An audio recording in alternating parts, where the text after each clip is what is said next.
Last lecture में हमने बहुत ही ज्यादा इंपॉर्टेंट पॉइंट डिस्कस किया। हमारा टॉपिक चल रहा है excretive products and there elimination. Last lecture में बहुत सारे बच्चों के कुछ क्यूरीज थे। सबसे पहले मैं वो क्यूरीज क्लियर करने की कोशिश करूंगा और उसके बाद फिर ये रिसेंट टॉपिक पे हम डिस्कस करेंगे। लास्ट लेक्चर में हमने एक पॉइंट देखा था कि ब्लड का कॉन्सेंट्रेशन, ब्लड का पीएच और ब्लड का ऑस्मोटिक बैलेंस मेंटेन करने के लिए हमने ये देखा था कि जो हमारा डीसीटी है और जो प्रॉक्सिमल कन्वोल्यूटेड ट्यूब्यूल में भी बहुत सारे जो सिक्रीशंस होते हैं वो बहुत ज्यादा इंपॉर्टेंट होते हैं। तो वो किस तरीके से होंगे तो हमें पता होना चाहिए कि हमने देखा है हमने डिस्कस किया था कि जितने भी वो हमारे ब्लड होते हैं, ब्लड वेसल्स होते हैं, नेफ्रॉन के सराउंडिंग में जो यू शेप स्ट्रक्चर है हमारा हेनलेस लूप का, इसके सराउंडिंग में एक ब्लड वेसल्स होती है। इफरेंट आर्टेरियोल ही आगे कंटिन्यू होंगी और कंटिन्यू होकर के एक नेटवर्क बनाएंगी जिसको मैंने कहा था पेरीट्यूबुलर कैपिलरी नेटवर्क। और ये पेरीट्यूबुलर कैपिलरी नेटवर्क से क्या होगा, ये पेरीट्यूबुलर कैपिलरी नेटवर्क से डायरेक्टली कनेक्शन होगा हमारे ब्लड का। पेरीट्यूबुलर कैपिलरी नेटवर्क से डायरेक्टली कनेक्शन होगा हमारे नेफ्रॉन का। मतलब ये जो स्ट्रक्चर है यहां पर जो मैंने बताया हूं ये हमारा हेनलेस लूप है। इस हेनलेस लूप के सराउंडिंग में ब्लड वेसल्स का नेटवर्क होगा। यहाँ पर मैंने साइड में वो ब्लड वेसल्स बताया हूं। ये ब्लड वेसल्स को मैंने कहा था पेरीट्यूबुलर कैपिलरी नेटवर्क। इस पेरीट्यूबुलर कैपिलरी नेटवर्क की वजह से क्या होगा, इसकी वजह से यहाँ पर ब्लड में जो भी इंप्यूरिटीज होंगी, बहुत सारी इंप्यूरिटीज और बहुत सारे सोडियम आयन और पोटाशियम आयन, कार्बोनेट आयन जो भी एक्स्ट्रा है वो यहाँ पर एक्सक्रीट होगा। यहाँ पर क्या होगा, एक्स्ट्रा एक्सक्रीट होगा। मतलब यहाँ पर सिक्रीशंस होगा उसका। एनसीईआरटी ने कहा था कि सिक्रीशन वर्ड ये सही नहीं है लेकिन फिर भी जनरली चलता है यहाँ पर, इसलिए हम यूज करते हैं। सिक्रीशंस का मतलब क्या है, सिक्रीशंस का मतलब है कि कोई पर्टिकुलर प्रोडक्ट जहां बन रहा है वही साइड से वो सिक्रीट होता है, वही साइड से अगर वो बाहर निकलता है तो उसके लिए हम सिक्रीशन वर्ड यूज करेंगे। लेकिन यहां पर जो चीजें परकुलेट होकर के हमारे डिस्टल कन्वोल्यूटेड ट्यूब्यूल में आ रही है वो सिक्रीटेड प्रोडक्ट नहीं है। क्यों, तो वो बनेगा किसी और जगह पर लेकिन ब्लड के माध्यम से यहां पर आकर के परकुलेट होगा। तो यहां पर सिक्रीशन वर्ड प्रॉपर नहीं है लेकिन फिर भी जनरली चलता है, जनरली पहले से बोलते आ रहे हैं, इसलिए यहां पर हम सिक्रीशन वर्ड यूज करते हैं। लेकिन अगर फिजियोलॉजिकल पॉइंट ऑफ व्यू से, कंसेप्चुअल पॉइंट ऑफ व्यू से अगर हम देखने की कोशिश करें तो हम उसके सिक्रीशंस नहीं कह सकते।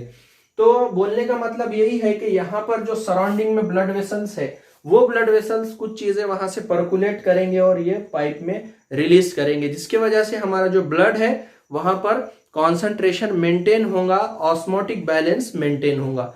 ये मतलब था उस लाइन का। अगर फिर भी नहीं समझता है तो मैं पर्सनली आपको मैसेज के फॉर्म में, ग्रुप में मैसेज के फॉर्म में ये पॉइंट को और अच्छे से और डिटेल में इलेबोरेट करने की कोशिश करूंगा। आज का जो हमारा टॉपिक ऑफ डिस्कशन है वो है mechanism of concentration of filtrate. Filtrate का कॉन्सेंट्रेशन कैसे मेंटेन होता है और किडनी का ऑस्मोटिक बैलेंस कैसे मेंटेन होता है, ये मुझे आज के लेक्चर में आप लोगों को समझाना है। देखिए यहां पर ये पर्टिकुलर स्ट्रक्चर हमारे किडनी का है, ठीक है। ये हमारे किडनी का पर्टिकुलर स्ट्रक्चर है। अब देखिए यहां पर ये जो रीजन है हमारे किडनी का, ये कॉर्टेक्स का रीजन है और जो डीपर पार्ट है ये एक्चुअली मेडुला का रीजन है, ठीक है। तो हमने देखा है प्यारे बच्चों, नेफ्रॉन्स बेसिकली दो टाइप के होते हैं। एक होता है कॉर्टिकुलर नेफ्रॉन और दूसरा होता है मेडुलरी नेफ्रॉन। कॉर्टिकुलर नेफ्रॉन क्या है, कॉर्टिकुलर नेफ्रॉन ये ऐसे नेफ्रॉन है जो कॉर्टेक्स तक ही सीमित होते हैं, लेकिन जो मेडुलर नेफ्रॉन है जिसका लूप ऑफ हेनले मेडुला तक आया हुआ होता है, ठीक है। अब यहां पर हेडिंग है mechanism of concentration of filtrate. Filtrate का कॉन्सेंट्रेशन किस तरीके से मेंटेन होता है और चेंज होता है कंटिन्यूअसली, ये हमें देखना है। अब हम फिल्ट्रेट किसको बोलेंगे, टेक्निकली हम फिल्ट्रेट किसको कहेंगे, यस फिल्ट्रेट हम कहेंगे। यहां पर हमने देखा था कि यहां पर ग्लोमेरुलस का पार्ट था, ये ग्लोमेरुलस के पार्ट से बहुत सारी चीजें फिल्टर होके यहाँ पर हमारे कैप्सूल में आए थे, बाउमेंस कैप्सूल में। इस बाउमेंस कैप्सूल से लिक्विड यहाँ पर फ्लो होकर के यू शेप स्ट्रक्चर में आएगा और यू शेप स्ट्रक्चर से यहाँ पर आगे बढ़ता जाएगा। तो यहाँ पर जो कंपोनेंट है इस रीजन में, नेफ्रॉन के इस रीजन में जो कंपोनेंट है अप टू द डीसीटी, उस पूरे कंपोनेंट को बच्चों हम फिल्ट्रेट कहते हैं। अभी हमने यूरिन नहीं कहा, इसको फिल्ट्रेट कहा। फाइनल यूरिन यहाँ पर हमारा जो कलेक्टिंग ट्यूब्यूल है इस रीजन में हमारा फाइनल यूरिन तैयार होगा, बनेगा। इस रीजन में, इस पर्टिकुलर रीजन में उसे हम फिल्ट्रेट ही कहेंगे। अब यहाँ पर होगा क्या, यहाँ पर कॉन्सेंट्रेशन का कैसा पैटर्न बनेगा वो हमको समझना है। दूसरी बात, हमने मॉर्फोलॉजिकल एस्पेक्ट इसका देखा, एनाटॉमिकल एस्पेक्ट देखा। खास तौर पे एनाटॉमिकल एस्पेक्ट में हमने यहाँ पर देखा कि ये जो यू शेप स्ट्रक्चर है, इसके सराउंडिंग में यू शेप हमको वासा रेक्टाई का स्ट्रक्चर भी दिखाई देता है। यहाँ पर मैंने साइड में वासा रेक्टाई बनाया हूं, लेकिन एक्चुअली वो यहाँ पर होती है। ये जो हमारा नेफ्रॉन है यू शेप, इसके सराउंडिंग में यहाँ पर वासा रेक्टाई प्रेजेंट होता है। इंक्लूडिंग वासा रेक्टाई, एक पर्टिकुलर नेफ्रॉन के सराउंडिंग में जो कैपिलरीज का नेटवर्क होता है उसे हम कहते हैं पेरिट्यूबुलर कैपिलरी नेटवर्क। इस पेरिट्यूबुलर कैपिलरी नेटवर्क का डायरेक्टली जो रिलेशन होता है बच्चों, वो हमारे नेफ्रॉन के साथ होता ही है। अब यहाँ पर होगा क्या, ये हमें समझना है। सबसे पहले यहाँ पर देखिए, हम कुछ पैटर्न के बारे में डिस्कस करेंगे और उस पैटर्न के बारे में डिस्कस होने के बाद ये मैकेनिज्म मैं शॉर्ट में बहुत अच्छे तरीके से आपको इलेबोरेट करने की कोशिश करूंगा ताकि आप इसको अंडरस्टूड कर सको। यहाँ पर देखिए, ये जो फिल्ट्रेट है डिसेंडिंग लिम्फ में डाउनवर्ड डायरेक्शन में जाएगा, जबकि असेंडिंग लिम्फ में फिल्ट्रेट अपवर्ड डायरेक्शन में जाएगा। ये जो पैटर्न बनेगा अपोजिट साइड का, एक डाउनवर्ड डायरेक्शन में फिल्ट्रेट जा रहा है, एक अपवर्ड डायरेक्शन में फिल्ट्रेट जा रहा है, तो ये क्या है, अपोजिट डायरेक्शन है। तो इस तरीके का जो मैकेनिज्म है, इस तरीके का जो पैटर्न है, उसे हम कहेंगे counter current mechanism. Counter current mechanism और काउंटर करंट पैटर्न, हम इस तरीके के पैटर्न को कहेंगे। मतलब ये जो प्रोसेस हो रहा है, इस प्रोसेस को जो कि अपोजिट डायरेक्शन में यहाँ पर फिल्ट्रेट फ्लो हो रहा है, इस तरीके के पैटर्न को हम काउंटर करंट मैकेनिज्म और काउंटर करंट पैटर्न हम कहेंगे। अब यहाँ पर यू शेप स्ट्रक्चर को अगर हम देखते हैं, ये इस पर्टिकुलर वासा रेक्टाई को, तो यहाँ पर फिल्ट्रेट इसका अपोजिट होगा। मतलब उस साइड का जो ये पाइप होगा उसमें डाउनवर्ड डायरेक्शन में ब्लड जाएगा और इस साइड के पाइप में यहाँ पर अपवर्ड डायरेक्शन में यहाँ पर ब्लड जाएगा। तो ये भी तो पैटर्न काउंटर करंट ही वाला होगा। मतलब वासा रेक्टाई में भी बच्चों हमको काउंटर करंट वाला पैटर्न दिखाई दे रहा है और हेनलेस लूप में भी हमें काउंटर करंट वाला पैटर्न दिखाई दे रहा है। और एक पॉइंट, ये जो पर्टिकुलर वासा रेक्टाई है एक्चुअली वो यहां पर है। मतलब ये जो हेनलेस लूप है, हेनलेस लूप के सराउंडिंग में ये वासा रेक्टाई है। अगर ये पाइप को मैं इस साइड लूंगा तो यहाँ पर फिल्ट्रेट अपवर्ड डायरेक्शन में जा रहा है और उसके एडजेसेंट जो ब्लड वेसल है उसमें डाउनवर्ड डायरेक्शन में ब्लड जा रहा है। ये बाजू की और ये साइड की बात करते हैं तो यहाँ पर फिल्ट्रेट डाउनवर्ड डायरेक्शन में जा रहा है, लेकिन उसके एडजेसेंट जो पाइप है ब्लड वेसल का, वहां पर अपवर्ड डायरेक्शन में ब्लड जा रहा है। तो यहाँ पर फिल्ट्रेट डाउनवर्ड और ब्लड अपवर्ड, इस साइड में फिल्ट्रेट अपवर्ड, ब्लड डाउनवर्ड। मतलब जो हेनलेस लूप है और हेनलेस लूप और वासा रेक्टाई का भी जो रिलेशन होगा बच्चों, वो भी काउंटर करंट पैटर्न में ही दिखाई देगा। काउंटर करंट पैटर्न में वासा रेक्टाई और हेनलेस लूप का भी हमको स्ट्रक्चर दिखाई देगा। एडजेसेंट जो दो सेम स्ट्रक्चर के पाइप है वहां पर भी हमें काउंटर करंट पैटर्न ही दिखाई देगा। काउंटर करंट पैटर्न हम किसे कह रहे हैं, दो अलग अलग लिक्विड, दो फिल्ट्रेट सेपरेट पाइप में अपोजिट डायरेक्शन में जा रहे हैं, उसको हम काउंटर करंट पैटर्न कह रहे हैं। इसको समझने के लिए सबसे अच्छी एग्जांपल है हमारा जो टू वे रोड रहता है। मतलब एक पर्टिकुलर हाईवे है जहां से एक साइड से गाड़ी आ रही है और दूसरे साइड से गाड़ी जा रही है, तो अपोजिट डायरेक्शन में जो दो अलग अलग रोड है उनकी गाड़ियों की डायरेक्शन अपोजिट होंगी, तो वो भी पैटर्न क्या होगा, काउंटर करंट पैटर्न ही कहलाएगा। अंडरस्टैंडिंग के लिए एग्जाम्पल का यूज किया हूं। अब चलिए यहां पर आगे बढ़ते हैं हम कि ये जो पर्टिकुलर किडनी है, इस किडनी का ऑस्मोटिक वैल्यू और कितना एनवायरमेंट होता है किस तरीके का, ये यहां पर हमको समझना है। दूसरा समझना है कि ये जो फिल्ट्रेट है इस फिल्ट्रेट का जो मैकेनिज्म है वो किस तरीके का है, क्या पैटर्न यहाँ पर बनेगा, वो भी हमें समझना है। देखिए हमारा जो किडनी का स्ट्रक्चर है ये मैंने बनाया हूं, ये हमारा किडनी का कॉर्टेक्स का रीजन है, ये हमारा रीनल कॉर्टेक्स है, और यहाँ पर पिरामिड लाइक स्ट्रक्चर है जो हमने डिटेल में स्ट्रक्चरल डिस्क्रिप्शन जब देखा था किडनी का, वहां पर हमने ये डिटेल में देखा था कि ये जो पिरामिडल स्ट्रक्चर है यहाँ पर होंगे, उसके बाद आगे रीनल पेल्विस का स्ट्रक्चर हमें दिखाई देगा। तो इस तरीके के बहुत सारे रीनल पिरामिड हमें किडनी में दिखाई देते हैं, यहाँ पर मैंने आगे नहीं बनाया हूँ। ये जो रीजन है बच्चों, ये कॉर्टेक्स का रीजन है, और ये मेडुला का रीजन है, फिर पेल्विस का रीजन है, आगे यूरेटर होगा फिर अगर हम देखें तो। लेकिन यहाँ पर मुझे सिर्फ ये मैकेनिज्म समझाना है एक सिंगल नेफ्रॉन के एग्जाम्पल के हेल्प से। ये कॉर्टेक्स के रीजन का जो ऑस्मोटिक वैल्यू होगा वो होगा 300 मिली ऑस्मोल पर लीटर। मतलब 1 लीटर अगर यहाँ का कंटेंट हम कंसिडर करते हैं तो वहां पर ये जो पर्टिकुलर सेल है कॉर्टेक्स के, वहां पर ऑस्मोटिक वैल्यू कितना है बच्चों, 300 मिली ऑस्मोल पर लीटर। थोड़ा सा अगर डीप में जाएंगे इस रीजन में, आउटर मेडुला के रीजन में, मतलब ये रीजन को आउटर मेडुला कह लो और ये रीजन को डीपर मेडुला कह लो, तो थोड़ा सा और यहाँ पर डीप में जाते हैं तो वहां पर 600 मिली ऑस्मोल पर लीटर वाला हमको यहाँ पर ऑस्मोटिक कॉन्सेंट्रेशन मिलेगा। फिर जैसे जैसे डाउनवर्ड डायरेक्शन में जाएंगे कॉन्सेंट्रेशन बढ़ता जाएगा, 900 होगा, और सबसे डीपर मेडुला में, इनर मेडुला में 1200 मिली ऑस्मोल पर लीटर का वैल्यू हमें मिलेगा।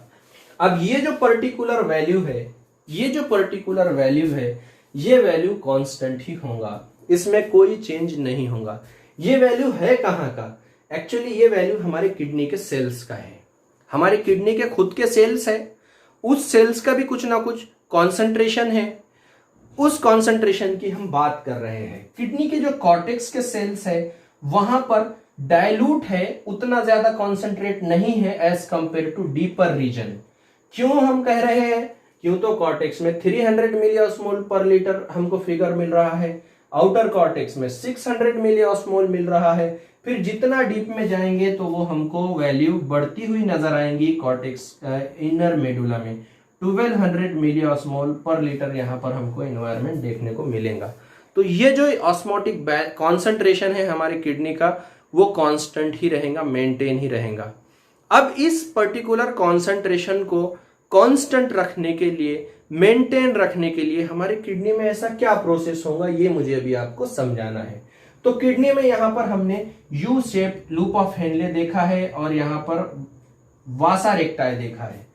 देखिए यहाँ पर इस पर्टिकुलर रीजन में यहाँ पर तो वैल्यू कांस्टेंट ही होंगी, यहाँ पर तो कोई चेंज होने की बात ही नहीं है।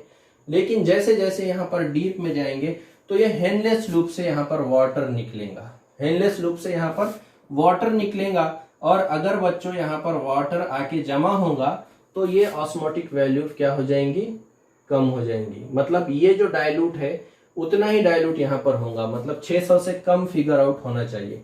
लेकिन ये चेंज नहीं होगा, मेंटेन रहेगा। उसके पीछे वजह मैं कुछ देर में एक्सप्लेन करूंगा। इस रीजन में देखो सोडियम क्लोराइड रिलीज हो रहा है, अगर यहाँ पर सोडियम क्लोराइड ज्यादा रिलीज होगा तो ये वैल्यू बढ़ जाएंगी। मतलब यहाँ पे होना तो 600 चाहिए, लेकिन सोडियम क्लोराइड के रिलीज होने की वजह से वैल्यू 900 तक होंगी। लेकिन ऐसा होगा नहीं, यहाँ पर 600 ही मेंटेन रहेंगी, यहाँ पर 900 ही मेंटेन रहेंगी, यहाँ पर 1200 ही वैल्यू मेंटेन रहेंगी। तो इसके पीछे रीजन क्या होगा, इसके पीछे रीजन ये है कि इस पर्टिकुलर यू शेप के सराउंडिंग में यू शेप वासा रेक्टाई प्रेजेंट रहेंगे। अगर यहाँ से सोडियम क्लोराइड बाहर निकलता है तो उसको न्यूट्रलाइज करने के लिए यहाँ से वाटर भी रिलीज होगा। इस साइड का पाइप है वो एक्चुअली उसकी पोजीशन यहाँ पर है, उसके बिल्कुल घेरे हुए है इस यू शेप स्ट्रक्चर को ये वाला यू, लेकिन हमने अंडरस्टैंडिंग के लिए इसको साइड में बनाया है। तो यहाँ पर देखिए जब सोडियम क्लोराइड बाहर आएगा इंटरस्टिशियल सेल में, किडनी के सेल में, तो वहां पर वाटर भी रिलीज होते रहेंगे इस पाइप से, ब्लड से। तो ये न्यूट्रल करेगा वाटर को, सोडियम को वाटर, ठीक है। यहां पर सोडियम क्लोराइड बाहर आ रहा है तो यहां पर सोडियम क्लोराइड को मेंटेन करने के लिए इस साइड से वाटर बाहर निकलेगा। मतलब एक बात साफ है कि ये जो किडनी का जो प्रॉपर कॉन्सेंट्रेशन है, ये फिगर है, ये मेंटेन ही रहेगा। क्यों मेंटेन रहेगा, क्यों तो ये जो काउंटर करंट मैकेनिज्म हमें दिखाई दे रहा है, वासा रेक्टाई का और हेडलेस लूप का, ये यहाँ पर वाटर के और सॉल्ट के बाहर निकलने की वजह से जो चेंजेस होते हैं उसको वहां पर चेंज होने नहीं देगा। दूसरा एक कंट्रीब्यूशन रहेगा यहाँ पर यूरिया का। यूरिया यहाँ पर कलेक्टिंग ट्यूब्यूल से बाहर निकलेगा और फिर यहाँ पर जरूरत पड़ने पर यू शेप स्ट्रक्चर में भी जाएगा। तो इस यूरिया का काम क्या है? ये यूरिया का मेन काम है कि हमारे किडनी के कॉन्सेंट्रेशन को मेंटेन करना, किडनी के कॉन्सेंट्रेशन को बैलेंस करना। तो यहां पर ये जो पर्टिकुलर हमारे किडनी है, किडनी का जो स्पेसिफिक ऑस्मोटिक कॉन्सेंट्रेशन है वो मेंटेन ही रहेगा, चेंज नहीं होगा। उसके पीछे रीजन आपको समझ में आ गया होगा कि ये जो वाटर है उसको कवर अप करने के लिए सोडियम क्लोराइड, यहाँ पर वाटर के साथ सोडियम क्लोराइड है, यूरिया है, ये बहुत इंपॉर्टेंट रोल प्ले करेंगे हमारे किडनी के ऑस्मोटिक बैलेंस को मेंटेन करने के लिए। ये एक पॉइंट है। फिल्ट्रेट में क्या चेंज हो रहा है? तो फिल्ट्रेट में ये है कि भाई यहाँ पर डिसेंडिंग लिम्फ में वाटर रिलीज हो रहा है, यहाँ पर बाहर निकल रहा है, यहाँ से एब्जॉर्ब हो रहा है। तो यहाँ पर तो डाइल्यूट होगा, कॉन्सेंट्रेटेड होगा सब ये सॉल्यूशन, क्यों तो वाटर निकल गया है। फिर यहाँ से सोडियम क्लोराइड निकले तो फिर थोड़ा डाइल्यूट होगा। फिर यहाँ पर ब्लड से कुछ H+ और K+ आयन और दूसरे कुछ सॉल्यूट यहाँ पर ऐड होंगे डीसीटी में, जिसकी वजह से ब्लड का कॉन्सेंट्रेशन, ब्लड का पीएच मेंटेन होगा यहाँ पर।